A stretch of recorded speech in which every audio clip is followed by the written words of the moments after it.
got a job now you have to learn again everything from the scratch practically, but whatever. Yeah, I said, but what is the use? But that shouldn't happen with spiritual life.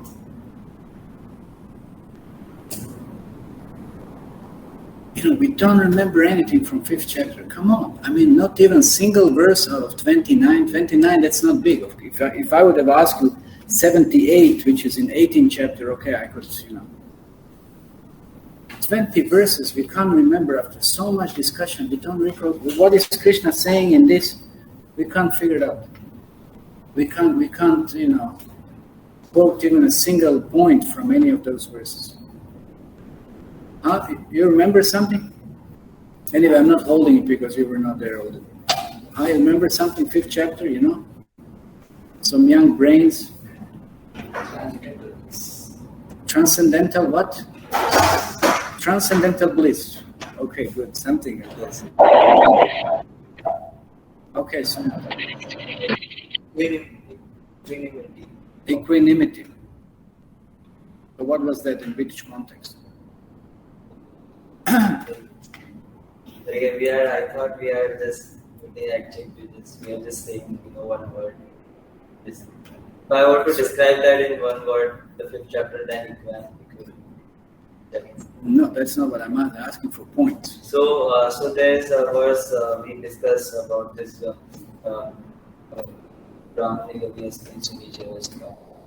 So one. Okay, so amazing. He knows the verse. Brahmana. Gavi Hastini Shuni Chaiva Shvapakicha Andita Samadarshana. Nice. Okay. So that we discussed that. And we discussed that. Okay. What we discussed about that?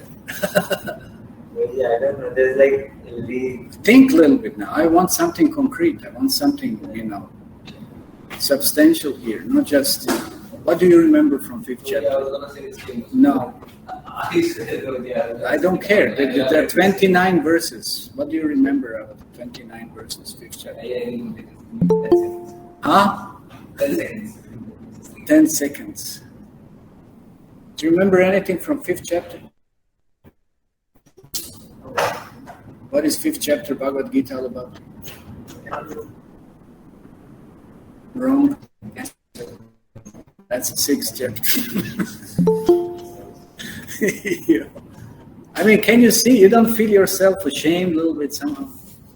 You don't feel hopeless and just really useless practically? What is the use? What's the use of your life? You don't even know the basics, Bhagavad Gita, and then how are you gonna... What is there in the picture? Okay, now, Stapan is coming. One second, you people online, let me just, Okay, Hari Gaur, what are the points of the 5th chapter? Come here, bring the chair next to me. What are the points of the 5th chapter Bhagavad Gita? What is the 5th chapter all about? It's about work in devotion, Jai.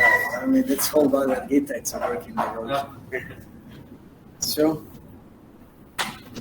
it's how we should with work but not with the fruits. Are you sure? Where is that said? In 5th chapter. You think? Last section, Krishna tells how to control the mind. Last section, okay, so at least we remember from last week. Yes, that's going to come. That's going to come in terms of Ashtanga Yoga practice. And Arjuna asked that what is making him to do sinful. Arjuna is asking what? What is making him to do sinful activities? At the gate,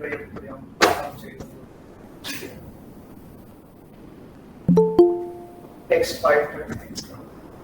Text what? 36. There is no text 36 in 5th chapter.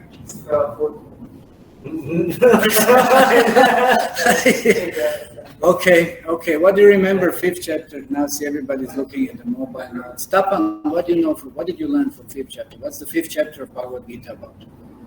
It was describing how the material pleasures are so futile. Describing how material pleasures are futile. Bhoga Ishvarya Prasaktanam Taiparita Cheta Savyavasyatmika Buddhi. Okay. Samadhavana Vidya, fine. Okay, so what else do you remember? Abhay, what are you doing here? Who sent you here? Huh? Oh my God. Okay, see that. What else? And also giving us hint of the spiritual pleasures, actually, that is permanent pleasures, material pleasures are temporary. Okay, but come on, I hope, we are having all this discussion, but learn something, engrave something in crazy mind, Instead of so many horrible impressions, but how many things you see daily on this internet and mobile and so many, you can't remember anything from Bhagavad Gita. What's the use? What's the use of your living then? Fifth chapter, at least something, but Harigor, what are you doing in life? What something? You tell me something from Bhagavad Gita, 5th chapter. This is not funny. This is horrible. Hare Krishna, Prabhu. Can I? Yeah, but without looking at the moment.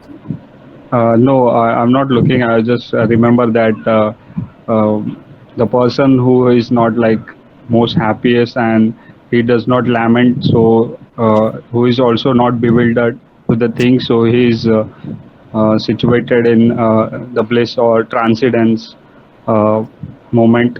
And also in the last verse, it is we discuss about the peace, Shantim Richati. Very important. What's the last verse of Bhagavad Gita? Bhoga Ishvarya Prasaktanam Taiparita Chetasam Vyavasayatmika Buddhi Ekeha Purnandana.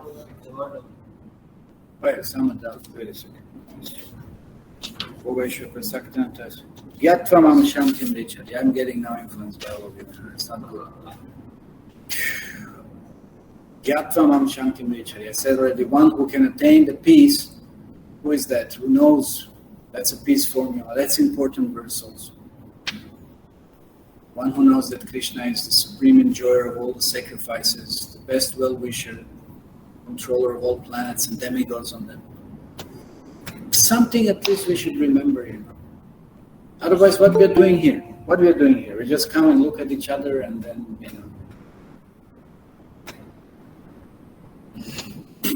That's what's the point.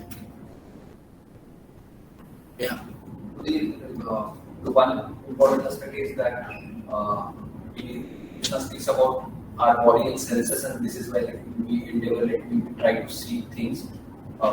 People perform certain activities. The second was our perspective towards the fruits of those actions. And since we mentioned, one should not desire, one should not detest or hate or love the fruits he achieves. The third one was his perspective towards other all the living beings, and then it was concluded with how to control the mind. Yeah. See, I'm not going to continue. We're supposed to discuss 6th chapter now, beyond the verse 7. What is the use? Why we just keep on going, discussing, and then we don't retain anything? That's not what the teacher would do. Good teacher will just bring you back to the same point until you digest it. There's no point of going further anywhere until you learn something. If you didn't learn, then we go all over, back to 5th chapter. There's no harm. Bhagavad Gita is so nectarious, so deep and so ever fresh. Keep on doing things over and over, but at least something should be there. No, something should be stored. Otherwise, how do you benefit? Why does Krishna speak Bhagavad Gita? For what? It's just for, what's the point? Why did Krishna speak Bhagavad Gita? What's the purpose of it? Why did Krishna speak Bhagavad Gita? For what? Just for fun or what? They didn't have any better things to do on the battlefield, just to spice it a little bit, or what? Why did Krishna? Why did he speak Bhagavad Gita? To give knowledge. Why he would give knowledge? What's the point? Because Arjuna was ready to do the battlefield. And so what? What's that mean? Krishna convinced him that he should be doing a duty. No, so are you doing your duty? You're running away. for 3 weeks now. You're not doing your duty. Huh? That's why you didn't learn 5th chapter. This is why this is happening, you see?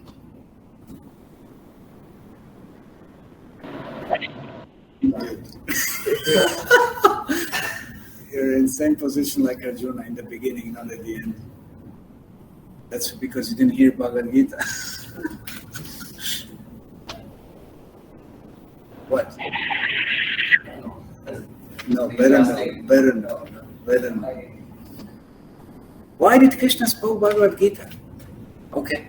So we understand the purpose of our life. Okay, we understand purpose of our life, and then? When we are moving towards our goal, Okay. we should know like how to perform activities. Okay, so you should understand purpose of your existence, how to act upon it, and how to reach the goal. Simple. And while we are performing So then how you're going to do that if you don't have any knowledge? If you didn't at least theoretically grasp what you're supposed to do, what is your position, what you're supposed to do, and what's your goal, then how are you going to move anywhere? How is that possible? How is that going to happen? No. So now what do? We hardly remember. Who had read 5th chapter? When? Last year.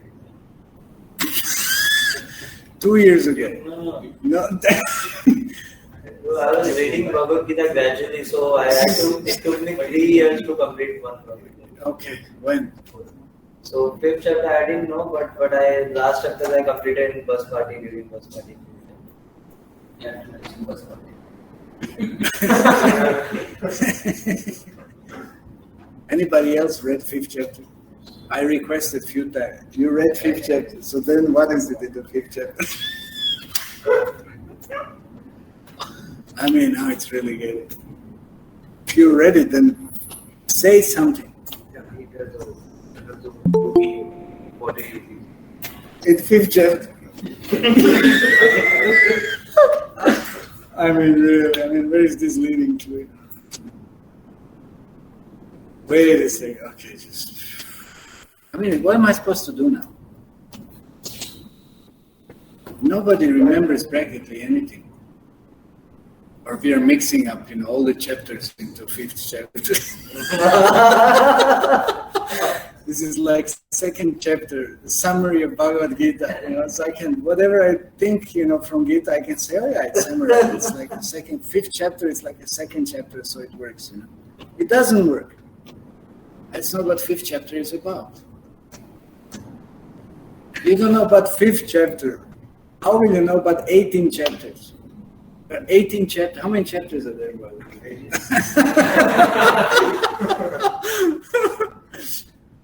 Oh, Part-6, how many slokas are there in Bhagavad Gita? Huh? How many slokas are there in Bhagavad Gita?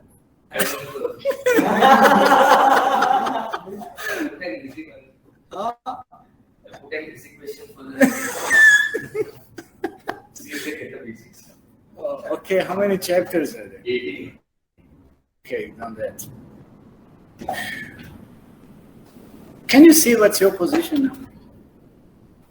Can't learn anything spiritual, Can't learn anything material either, because if you don't know spiritual material, what's the use of it? Oh, help.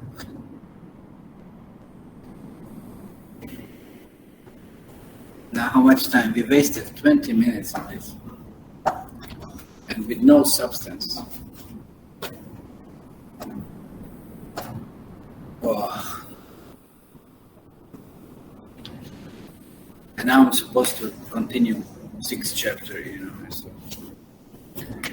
So. I'm not going to continue 6th chapter. We are reading 5th chapter now.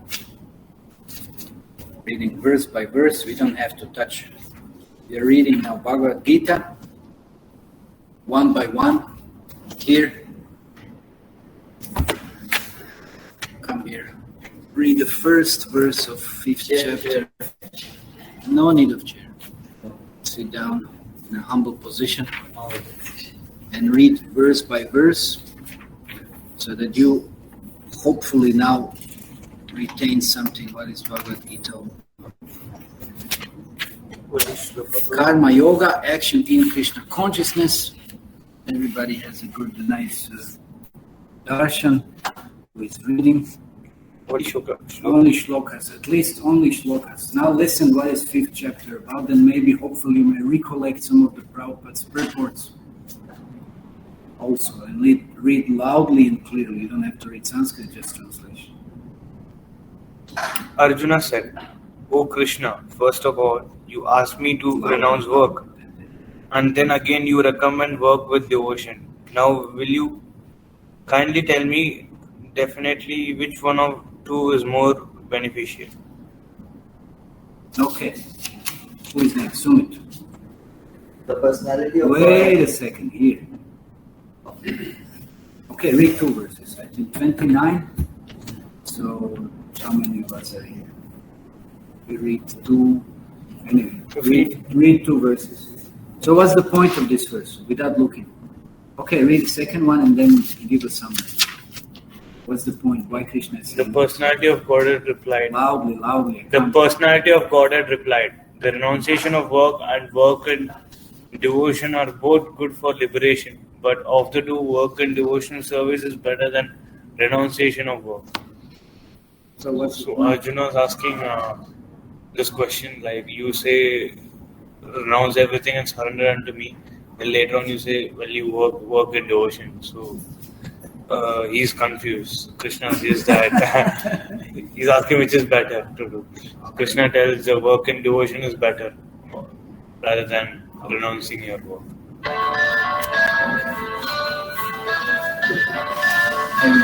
So, In between verses, we'll have some like the this.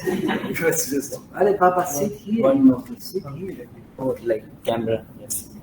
Camera that they see who doesn't know 5th chapter, all of you. Oh.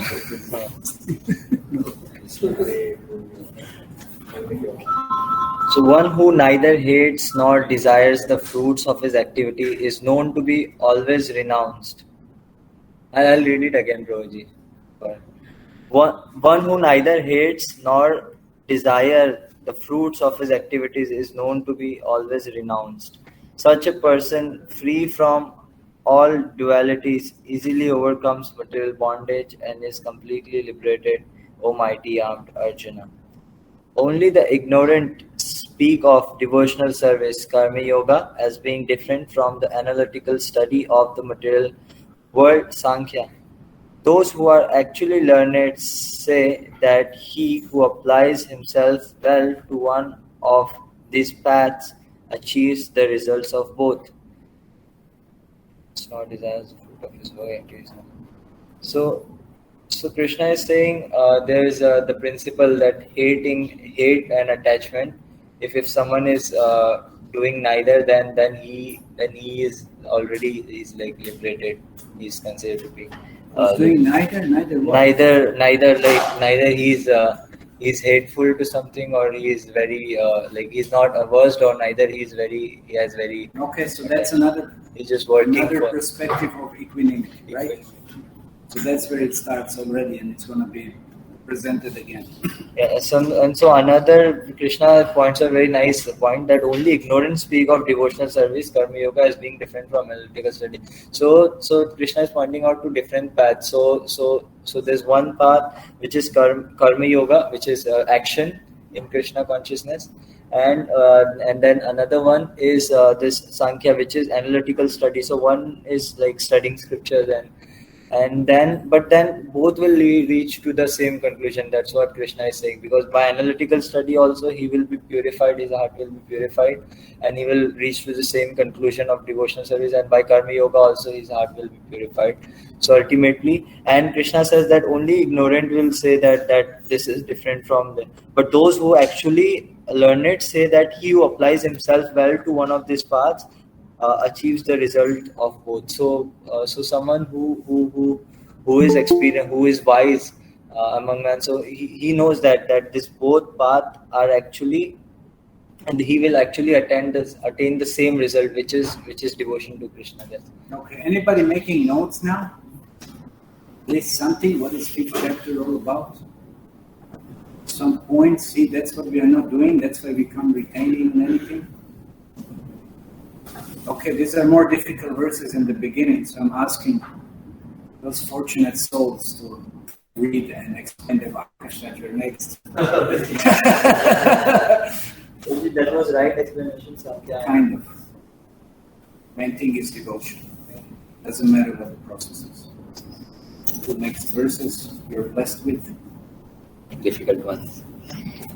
One who knows that the position reached by means of analytical study can also be attained by devotional service, and who therefore sees analytical study and devotional service to be on the same level, sees things as they are. So here we can okay. Merely renouncing all activities yet not engaging in the devotional service of the Lord cannot make one happy. But a thoughtful person engaged in devotional service can achieve the supreme without delay. So the one which I can relate to is our Guru Puja, because we Chakshudan Hriday Prakashita. So one does not have to, because like if you start dissecting things which are there in the material world, like we might have to take multiple births. And there was one sage like who actually had taken like 3 births and he could not complete all the Vedas, and then like he decided that it's in the authorized scriptures. Probably like I just forgot the sage's name. Yeah, like he just kept taking birth and like he could remember his previous. Keep it simple. Yeah, so that's why like it's one can just surrender to Guru, and like then Guru can enlighten him with knowledge, and that's why we have this like Chakshudan Hriday Prakashit. So God here tells like you don't have to keep dissecting things in analytical way. You can just do it with devotional service. It doesn't matter. And but like in my verse also it's written, Prabhuji. It's good. And in the 5.6 I remember like I had read Madhvacharya's commentary where he had mentioned who's a devotee, and one who surrendered to Vishnu's form is a devotee, and like one should not just like renounce the. There are like so many Mayavadis, yet they are like this is one thing and one consciousness, and like they are not they don't understand what is God, and like they sooner or later with modern.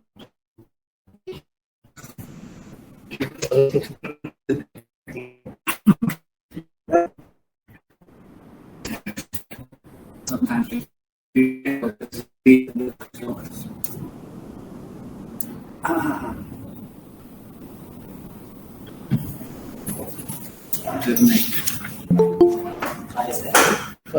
Five, 6. Oh, what is that? 7, 8. 7, 8, 9. One who works in devotion, who is a one who works in devotion, who is a pure soul, and who controls his mind and senses, it is dear to everyone, and everyone is dear to him. Though always working, such a man is never entangled.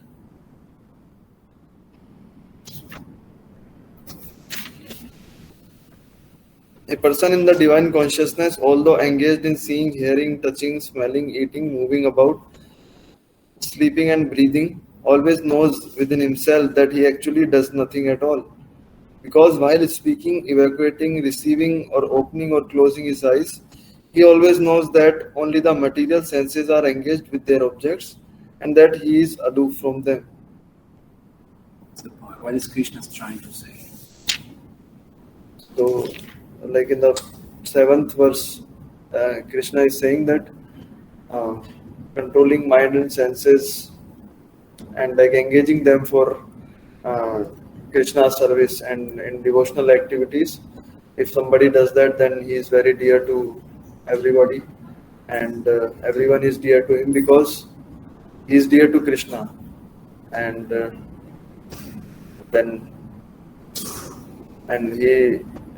he becomes dear to Krishna, and he develops this devotion for Krishna. That's why everybody also is dear to him. And though always working, such a man is never entangled because he does not enjoys the fruits of his activities, and so he offers everything to Krishna's service. So that's why he is not entangled in the reaction also. And then a person in the divine consciousness. So, actually, a person who has divine consciousness, that means he knows that he is soul, not this material body. So, he can know that whatever is happening, like senses are engaged with the sense objects, and soul has nothing to do with that, and material senses are just engaged with the objects. So, soul has nothing to do with that, and But is it utilizing any of this? so he is utilizing everything, but not for himself. Yeah, that's So all these activities he is doing, but not for himself, self, which is soul. okay. It's not identifying with anything. Yes. Is that clear?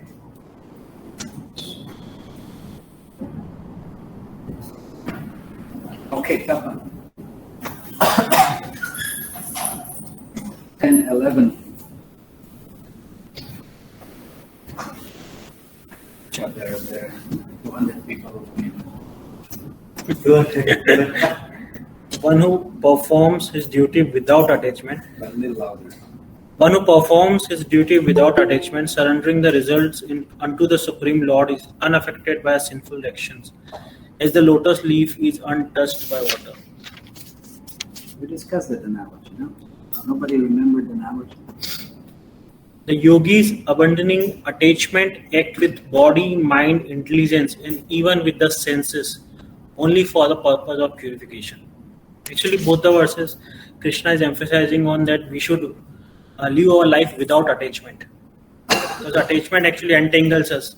And he also gives an analogy of a lotus leaf actually. That lotus leaf actually grows and resides in water, but actually it's untouched. Actually, the lotus leaf doesn't get wet actually. It's untouched by water. So similarly, we should perform our duty. What is peculiarity of a lotus leaf? What is the? Peculiar substance or feature of the lotus leaf? That it remains dry actually. It doesn't get touched by water. Okay, but how? And Something a little more. it generally grows in a very messy environment. No, but let's say when you even pour water on top of it, what happens? It just throws it away. Yeah, it slides down. Yeah, it's like It doesn't remain. It's interesting. No? They did some experiments also. They wanted to transfer that propensity into so many other things. You know? So that's how we should be in life. No, we shouldn't be attached. Let's say some impression. What to speak of work we are doing or whatever. We shouldn't retain that if it's not favorable for Krishna consciousness. And we should be like a lotus leaf. You know, even if you're, let's say, touched by it, you know, it's stored in the mind, whatever. But actually, it shouldn't happen. It should just slide away. It should slide away. So we should have that property of Krishna consciousness that even while exposed towards something that it's not favorable to Krishna consciousness, you just slide away from your mind. It should not be retained in the mind. Anyway, okay, I now end up giving purports again. Okay, so that's the essence. Don't be attached towards things, especially which are unfavorable. Okay. yeah. And then 11th verse. Yeah, I Yogis thought you did already. Okay. In 11th, actually, Krishna is saying that the yogis, generally, he is explaining how the yogis work. Actually, that they act with body, mind, intelligence, but without attachment, and even with senses, but there is no attachment at all. So they work only with a goal that they need to purify, which is the purpose of human form of life. Okay. Who's next? Vibha. 12, 13.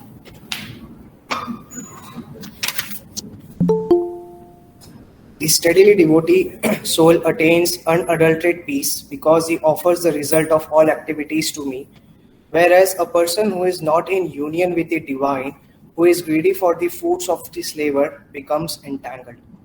Text 13. Read this again, last sentence. Who is greedy for the fruits of his labor becomes entangled. Okay. Text 13. When the embodied living beings control his nature and mentally renounce all action, He resides happily in the city of 9 gates, the material body, neither working nor causing work to be done. So that's a little philosophical. Okay, what's the purport? Yeah, so here it is Your said that purport, don't read that. here it is said that when someone who gives all his fruits to his divine soul, so he doesn't becomes entangled to this material body. Okay. And yeah. That's important. Who is giving fruits? That's not fruits. What's it? Fruitful results. Yes. Fruits of your work.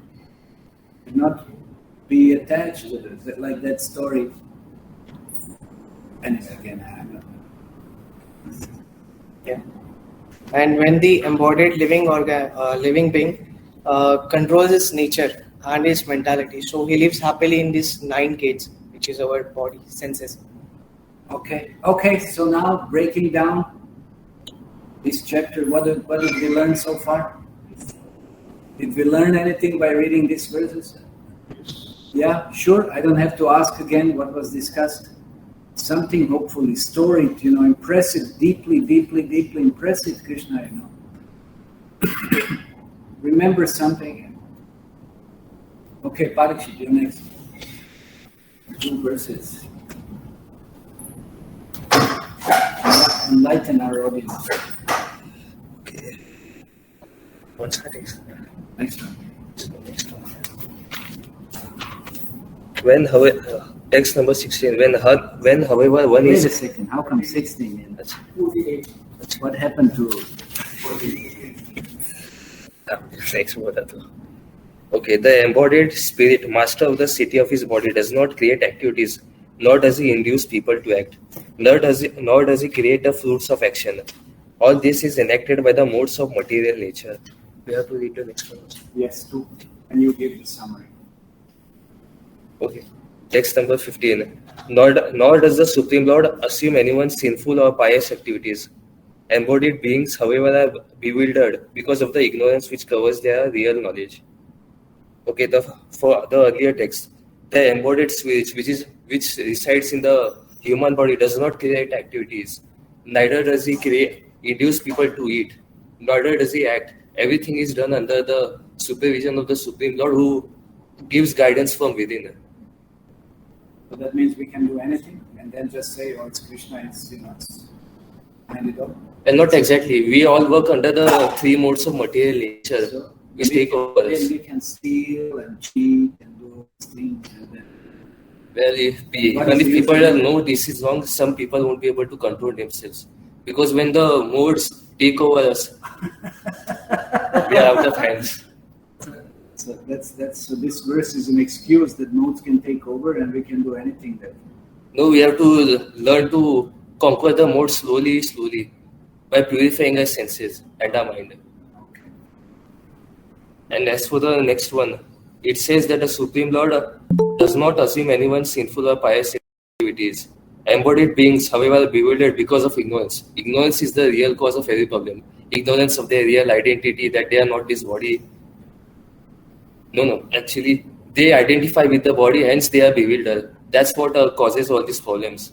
But once if they become Krishna conscious, then they will be able to come out of this problem. Okay. Okay. Gaurav, next.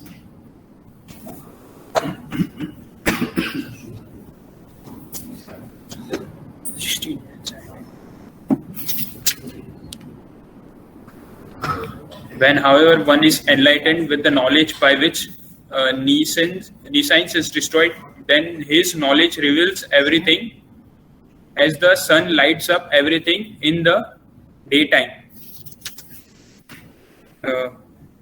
When one's intelligence, mind, faith, and refuge are all fixed in the Supreme, then one becomes fully cleansed of misgivings through complete knowledge and thus proceeds straight on the path of liberation. So it is written here that when one's intelligent mind, faith, and refuge are all fixed in the Supreme. So there are working devotees and Krishna consciousness. But as his days start with chanting Hare Krishna Mahamantra. So in the back of the mind, in his subconscious mind, he knows the reality that whatever he is doing, or anything he is doing, any fruits of his activity, he need to do it for the Krishna, because that is fixed up in his mind. So he is fully cleansed of all the misgivings, through complete knowledge, and thus proceed straight on the path of liberation. So slowly and gradually, it will lead on the path of liberation.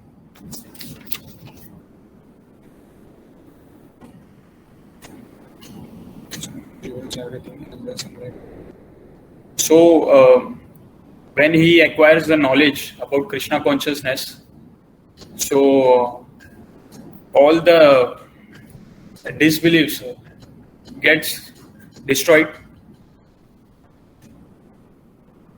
And this purport I am not able to explain. Read the verse again. That's 16. Okay. When, however, one is enlightened with the knowledge by which nescience is destroyed, then his knowledge reveals everything, as the sun lights up everything in the daytime. That's easy, no? So light is like, knowledge is light, darkness is ignorance. Yes, so when you have knowledge, where is the question of fear or ignorance? It's such a simple analogy, no? Yeah, simple, but no, I was not able to give any example behind that. That's example. There is It's that example I can give, but anything other than that. Well, you can testify your own example. Practice of Krishna. Anyway, don't worry. Shiv, you're next. You're next. Shiv, come. 18, 19.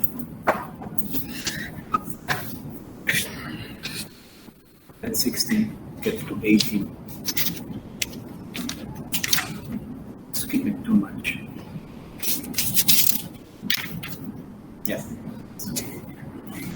The humble sages by. I have to speak to them. They have to hear you. The humble sages by. The humble sages by virtue of. I can't hear you. How will they hear you? The humble sages by virtue of true knowledge see with equal vision a learned and gentle Brahman, a cow, an elephant, a dog, and a dog eater. Okay, what does that mean?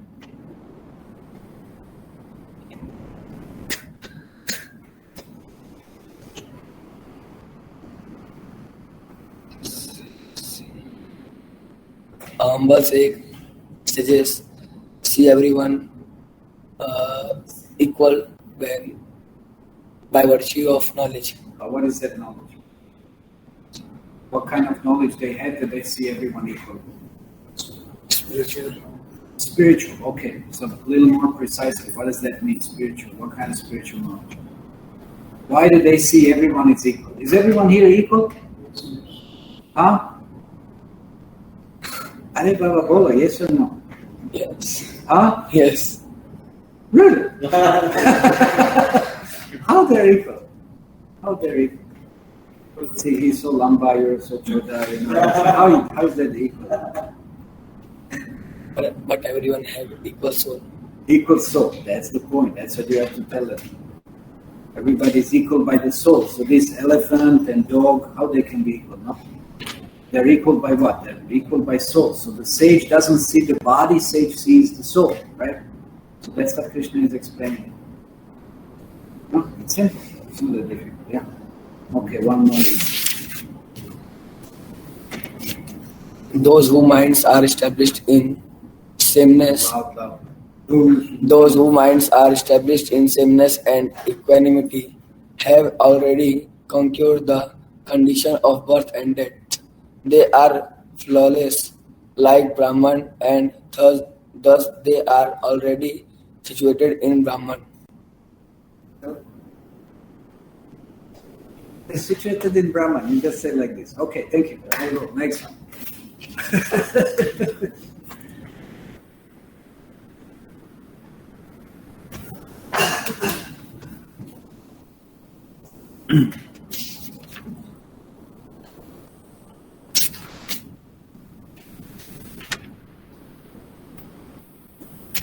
20th, right?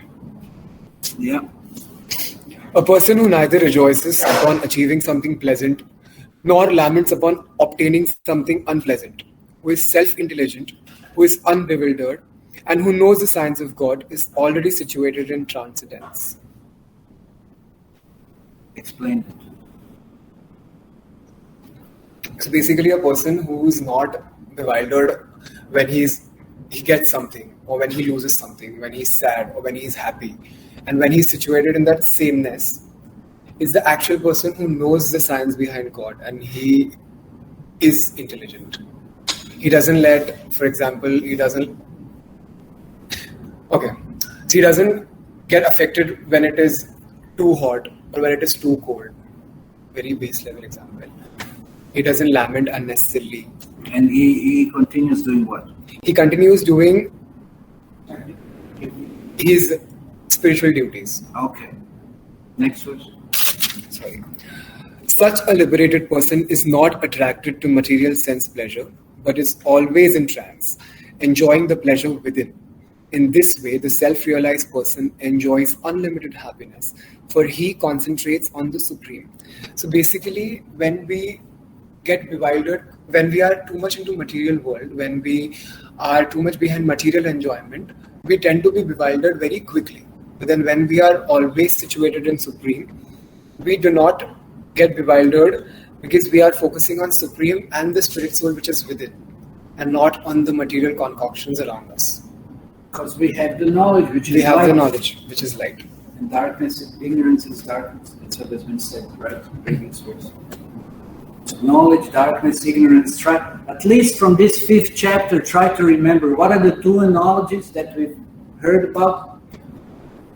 Wait a second, I'll ask them. Harigor, what are the 2 analogies in 5th chapter? Give it. What happened today? Too much Mahaprasad. Sweet. Yeah, I know. What are the 2 analogies? At least remember these. That's my humble request. If nothing else, 2 analogies you remember from the 5th chapter. You don't have to remember verses or all this philosophy. At least 2 analogies. What is it? What are those? Is one the 2 birds sitting on When do we read this? My God. That's Kata Upanishad, Baba. That's not Bhagavad Gita. But it's mentioned in the which chapter? Who knows? Which chapter this analogy is given? 2 birds.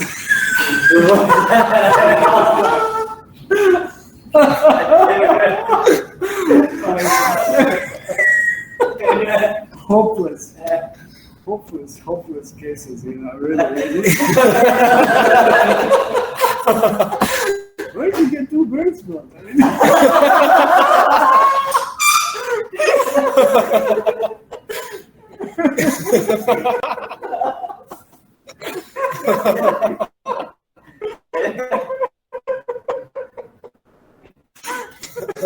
You were like flowers. What does this have to do with the bird? Oh. He's getting too much into branches.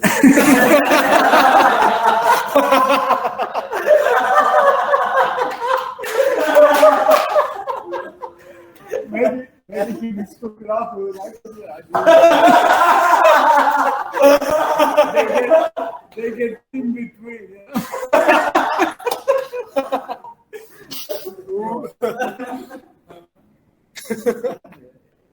Hey, Baba, 2 analogies. We just read it. We just read it.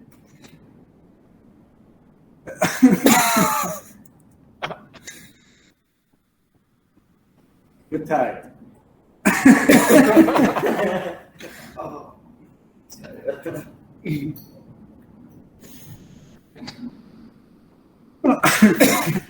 But that's the only thing I'm requesting to learn, at least this 5th chapter. Oh, okay, who doesn't know the 2 analogies? Now expose yourself. So, because I'll ask you. You better raise your hand. Who doesn't know the 2 analogies? We just read them. Be honest. Who doesn't know? Parik, did you know? Hey, Baba, you yourself read one. You yourself read one. Huh? What did you read now? Just a few seconds ago. See? Hope. I mean, what are our Kali Yuga brains in? Huh? You know both analogies? One of the lotus flower, no? Lotus flower, with some lotus flowers. Lotus, that's not lotus flower, it was lotus leaf. And what's the other one? No. Sunlight. You see everyone as the same entity. No, that's not Sunlight. That's the concrete statement. That's just straight. Sunlight covers. Parikshit, you read that Baba, it was your shloka. Sun and darkness, no? Ignorance and enlightenment, knowledge. So it's so simple. Analogies, you can't remember analogies. Oh. Okay, who's next? Two shlokas.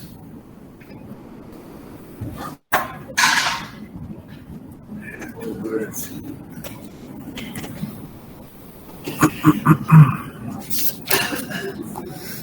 An intelligent person does not take part in the source of miseries, which are due to contact with the material senses. O son of Kunti, such as pleasures have a beginning and so the wished man does not delight in them. Wise man does not delight in this. Want to say something? Or should I help? So wise man, one who is intelligent, doesn't get involved with the object of the senses. You know, if I see something, basically anything that it's not in connection to Krishna, right? Even if I see it's attractive, even if I smell and think it's, fragrant, even if I hear and sounds pleasant or whatever it is, any object of any of these senses, if it's not in connection to Krishna, we should not get entangled with it. Because it leads to misery, suffering. It's a very important verse, right? Bhoga Ishwarya Prasakti. And also if you can hopefully try to remember. Okay, what's the next one? Before giving up this present body, if one is able to tolerate the urgence of the material senses and check the force of desire and anger, he is well situated in and is happy in this world. Okay, so one who can control his senses and urges material body. What are the urges of material body? What are the urges of material body? Huh? What? Eating, sleeping, mating, defending. So many urges. If it's prasadam, tell them to come here, Baba. Why is somebody ordered pizza? Doesn't matter. Here they can bring no problem.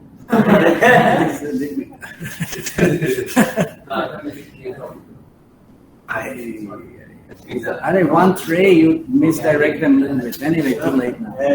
Anyway, I am joking. Really.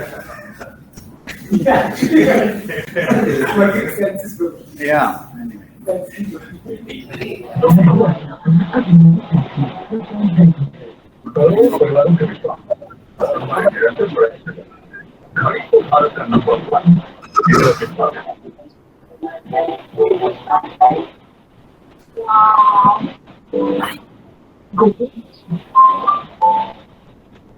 Krishna, can we settle this noise behind? Okay.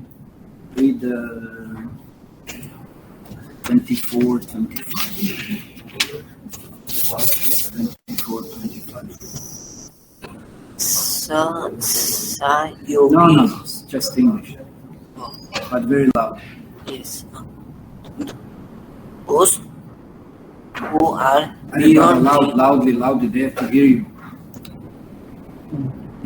Those who are beyond it is then arise from doubts, whose minds are George, I can't hear.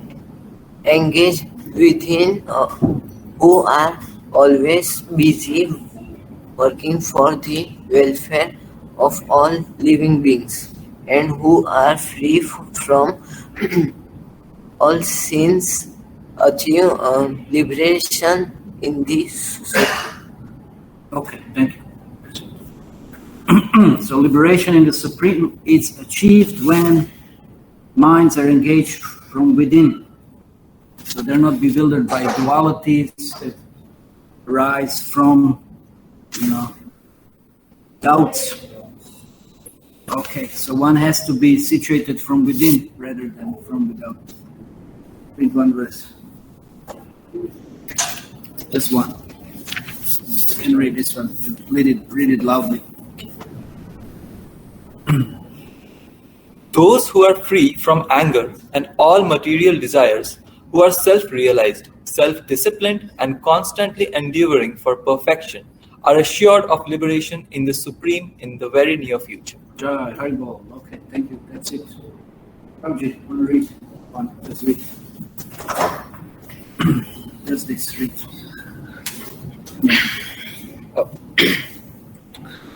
Shutting out all external sense objects, keeping the eyes and vision concentrated between the two eyebrows, suspending the inward and outward breaths within the nostrils, and thus controlling the mind, senses, and intelligence. The transcendentalist, aiming the liberation, become free from desire, fear, and anger. One who is always in the state is certainly liberated. Okay, last verse of the 5th chapter, 29. This one. A person in full consciousness of me, knowing me to be the ultimate beneficiary of all sacrifices and austerity, the supreme lord of all planets and demigods, and the benefactor and well-wisher of all living entities, attains peace from the pangs of material miseries. Give explanation.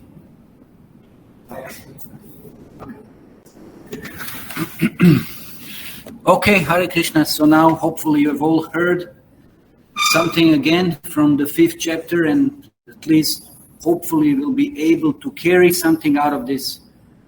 Remember, if nothing else, I said at least those two analogies, lotus, leaf, and darkness and sunshine. At least that, if nothing else. And there were so many important discussions here about position of one who is working in Krishna consciousness rather than renouncing whimsically. And then the equanimity of seeing all living beings in a same spiritual, from the same spiritual perspective, and now being situated from within and seeing the Lord practically in his position as the benefactor of everyone.